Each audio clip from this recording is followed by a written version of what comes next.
Assalamualaikum warahmatullahi wabarakatuh.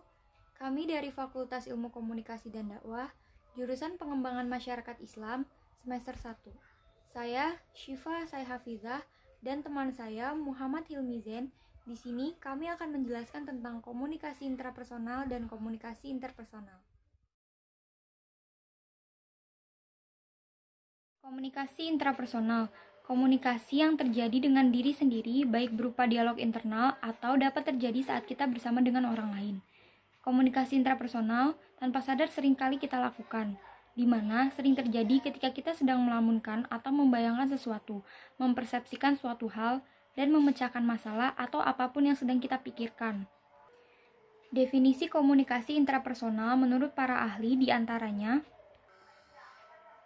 Charles V. Robert pada tahun 1983, beliau mendefinisikan komunikasi intrapersonal sebagai proses penguraian, penyimpanan, dan pengkodean pesan fisiologis dan psikologis yang terjadi secara sadar dan tidak sadar. Jalaluddin Rahmat pun menyatakan jika dilihat dari psikologi komunikasi, maka komunikasi interpersonal adalah proses pengolahan informasi yang meliputi sensasi, persepsi, memori, dan cara berpikir seseorang. Adapun teori-teori dalam komunikasi intrapersonal diantaranya 1. Teori Message Design Logic atau logika perasaan. Teori ini dibagi menjadi 3, yaitu Expressive Message Logic, Conventional Design Logic, dan Rhetorical Message Design Logic. Expressive Message Logic atau ekspresi diri lebih menitik beratkan kepada pandangan, persepsi, dan perasaan seseorang terhadap orang lain atau suatu hal. Sedangkan Conventional Design Logic atau komunikasi sebagai aturan, di sini mereka menaruh perhatian pada kesesuaian dalam melakukan sesuatu hal. Dan Rhetorical Message Design Logic atau komunikasi sebagai negosiasi, yang artinya bagaimana cara menciptakan situasi dan cara negosiasi untuk menemukan suatu tujuan. Yang kedua, ada teori komunikasi akomodasi atau komunikasi sebagai akomodasi terhadap suatu hal perbedaan yang dikembangkan oleh Howard Giles. Yang ketiga, teori pengurangan ketidakpastian, di mana teori ini digunakan untuk meminimalisasikan keraguan yang ada dalam berkomunikasi. 4. Teori pelanggaran harapan, yang menjelaskan tentang berbagai perilaku manusia ketika ruang pribadinya mengalami pelanggaran yang dapat merujuk pada ruang psikologi dan ruang emosionalnya. Dalam komunikasi intrapersonal ada 4 tahapan, diantaranya 1. Sensasi, di mana kemampuan manusia untuk menyerap suatu hal yang diinformasikan oleh panca indera. 2. Persepsi, di mana kemampuan manusia untuk menyimpulkan atau menafsirkan suatu pesan, baik berupa objek atau peristiwa yang diterima oleh panca indera. Yang ketiga, memori. Memori ini memiliki peranan penting karena dia mengalami 3 proses kerja, 3 proses tahapan kerja. Yang pertama, perekaman, penyimpanan, dan pemanggilan kembali ingatan atau memori itu sendiri. Yang keempat, berpikir, di mana kita dapat mengolah atau memanipulasikan informasi yang sudah kita terima. Unsur-unsur dalam komunikasi intrapersonal.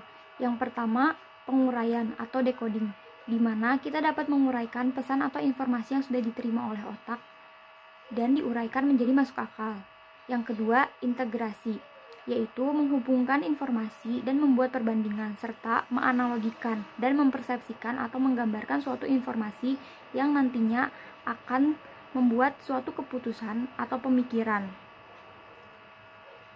Yang ketiga, memori atau penyimpanan, di mana informasi atau pesan yang kita tangkap disimpan di dalam otak dan dapat kita ingat kembali atau memanggilnya kembali.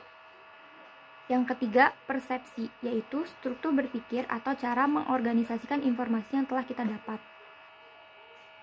Fungsi-fungsi komunikasi intrapersonal. Yang pertama, ada kesadaran diri atau introspeksi. Dalam komunikasi intrapersonal memungkinkan seseorang untuk bisa menyadari kepribadian dari dirinya. Dengan begitu, seseorang akan sadar akan kualitas atau kemampuan pribadinya. Begitu juga dengan kelemahan yang dimilikinya. Yang kedua itu ada rasa percaya diri. Ketika kita sudah mengetahui apa kelebihan kita, di sana kita dapat meningkatkan rasa percaya diri kita dengan kelebihan atau kemampuan yang kita miliki. Yang ketiga itu ada manajemen diri. Setelah kita sadar akan kelebihan dan kekurangan yang kita punya, kita pasti akan mengelola dan menggunakan kekuatan atau kelebihan kita semaksimal mungkin dan mengkompensasikan kelemahan kita. Motivasi diri. Secara tidak langsung, kita akan memotivasi diri kita sendiri agar bisa mencapai tujuan yang dituju. Yang kelima, terfokus. Kita dapat memfokuskan diri dalam meningkatkan kualitas manajemen diri dan motivasi diri. Dan yang keenam, kemampuan beradaptasi. Dengan begitu, kita akan mudah beradaptasi dengan lingkungan kita sendiri, karena kita telah mengetahui tentang kualitas diri kita sendiri, sehingga kita akan percaya diri untuk beradaptasi dengan lingkungan dan orang-orang sekitar kita.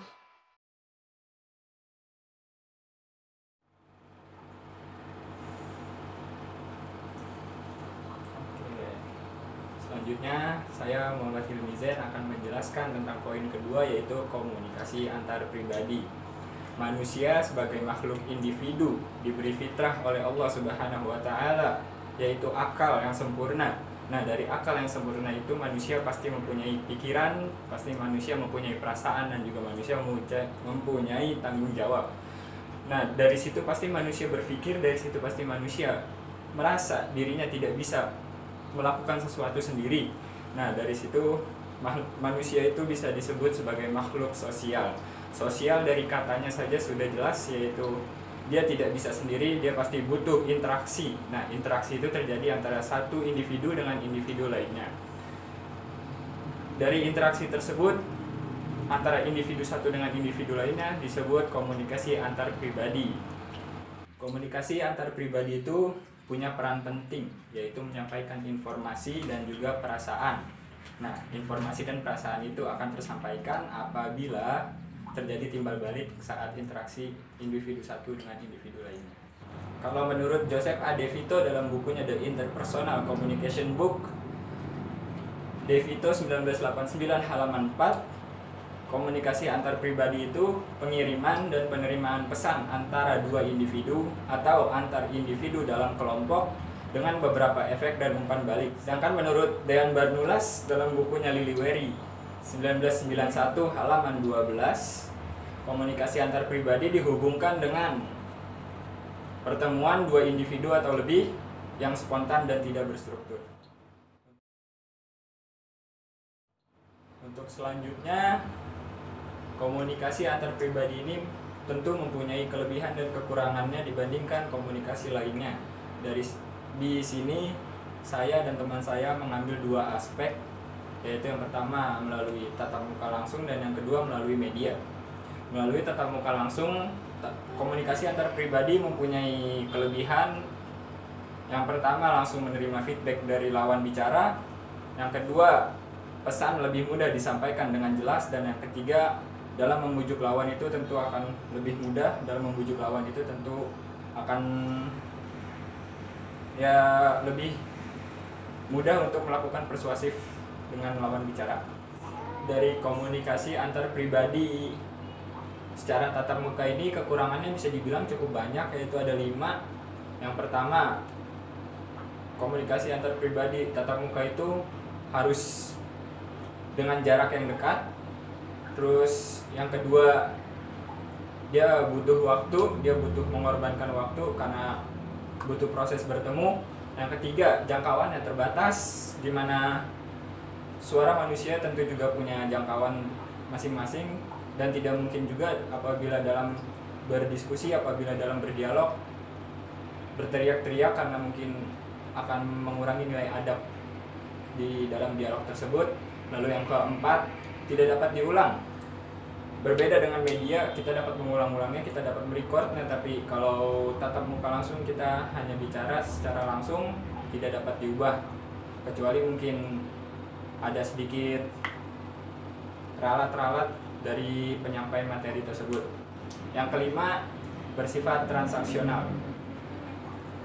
Oke, selanjutnya kalau tadi tatap muka kita sudah sebutkan kelebihan kekurangannya, maka kita masuk poin ke berikutnya, yaitu secara media. Secara media kelebihannya hemat waktu, lalu bisa di mana saja. Nah, sudah jelas karena dari media kita bisa online di mana saja, bisa di rumah, bahkan mungkin kita sedang di pasar pun kita bisa berdialog dengan teman-teman kita lain-lainnya juga. Dan juga tentu hemat waktu karena bisa kapan saja dilakukan. Secara media kekurangannya juga bisa dibilang cukup mempersulit sedikit lah ya. Yang pertama itu kita butuh biaya. Nah, biaya ini bukan cuma kuota internet, tapi kita juga butuh handphone itu, atau mungkin laptop. Barang-barang media elektronik seperti itu juga kan pasti biayanya tidak kecil juga. Nah, yang kedua itu faktor jaringan. Apabila dalam video conference atau dalam pertemuan online, video call dan semacamnya, jaringan kita melambat, maka di situ bisa jadi faktor juga. Dan yang terakhir, akan sulit dalam mempersuasi lawan bicara karena kita tidak bicara secara langsung, kita sulit untuk mengajak, sulit untuk membujuk lawan bicara kita. Sekian, terima kasih. Atas kekurangannya saya mohon maaf, karena saya juga masih belajar dan saya juga manusia biasa, banyak lupa dan sebagainya. Wassalamualaikum warahmatullahi wabarakatuh.